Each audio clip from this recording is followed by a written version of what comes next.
ये है BPA network और आप देख रहे हैं बीपीए न्यूज।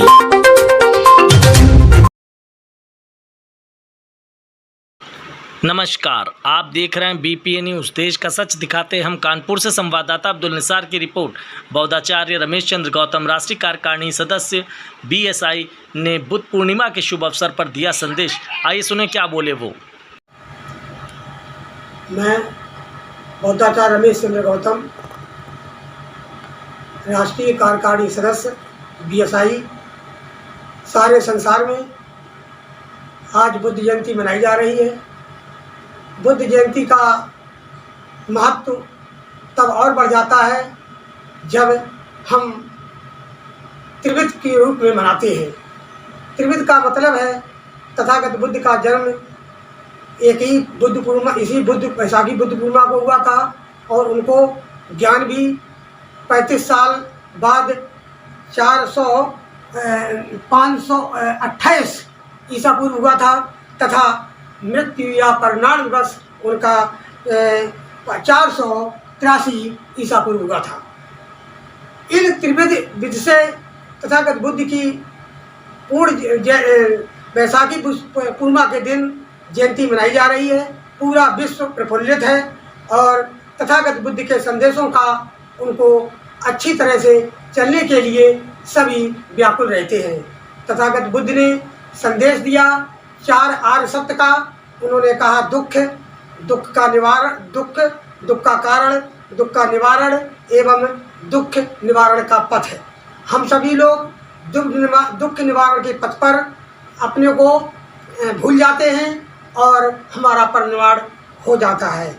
इनको एक पीपल के वृक्ष के नीचे जो ज्ञान प्राप्त हुआ था वो ज्ञान क्या था, ये त्रिविध वैशाखी पूर्णिमा के दिन जानना बहुत ज़रूरी है। उनका पहला ज्ञान था कि हमें जो है वर्तमान पर सोचना चाहिए, भूतकाल और भविष्य पर कभी ध्यान नहीं देना चाहिए। दूसरा उनका ज्ञान था कि हमें कभी क्रोध नहीं करना चाहिए। तीसरा उनका ज्ञान था कि हमें कभी भी किसी के साथ बैर भाव नहीं करना चाहिए। और चौथा ज्ञान था कि हमें कभी भी अपने को अति दीपोभाव से वंचित नहीं रखना चाहिए। अतः हमें अति दीपोभाव का पालन करते हुए यानी कि हमें स्वयं ज्ञान प्राप्त करना चाहिए। जैसा कि तथागत बुद्ध ने अपने जीवन में बहुत सारे गुरुओं को किया, लेकिन वह सारे गुरुओं से संतुष्ट नहीं हुए। तब उन्होंने बाद में सोचा कि मैं स्वयं अपना ज्ञान अर्जित करता हूँ और एक पीपल के पेड़ के नीचे वो बैठ करके उन्होंने बोध को प्राप्त किया और बोधत्व को प्राप्त किए। इस बोधत्व का मतलब है कि हम अपने संसार में आने के बाद अपने जीवन के साथ हमें क्या करना चाहिए। ये जीवन अमूल्य है, बार बार नहीं मिलता है और इस जीवन को हमें कैसे बिताना चाहिए। सबसे पहले उन्होंने यही कहा कि हमको अपने सदाचार पर चलना चाहिए, प्राणी मात्र की हिंसा नहीं करनी चाहिए और दुराचार नहीं करना चाहिए, झूठ नहीं बोलना चाहिए, शराब मांस इत्यादि नहीं खाना चाहिए। ये 5 सील उन्होंने दिए थे। इन 5 सीलों पर आधारित पूरा विश्व है। ये विश्व इन सीलों पर चल करके अपने को कृतज्ञ कर सकता है।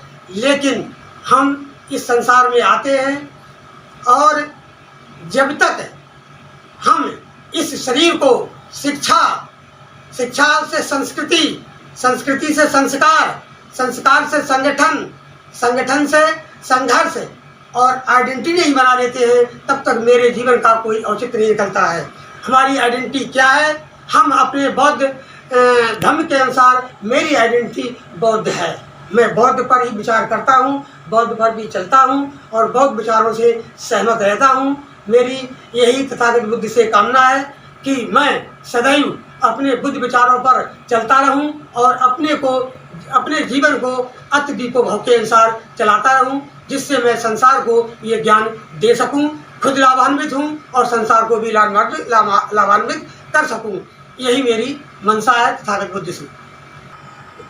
जो ये त्रिविध मनाई जाती है, इसको हम घरों में बड़े हर्षोल्लास के साथ मनाते हैं। घर के मकान के ऊपर हम लोग जो है लाइटिंग करते हैं।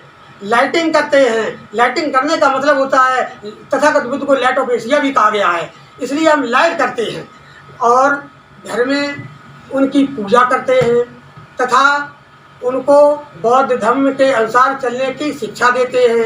शिक्षा में हमने आपको पहले बता ही दिया है कि प्राणी मात्र की हिंसा ना करें,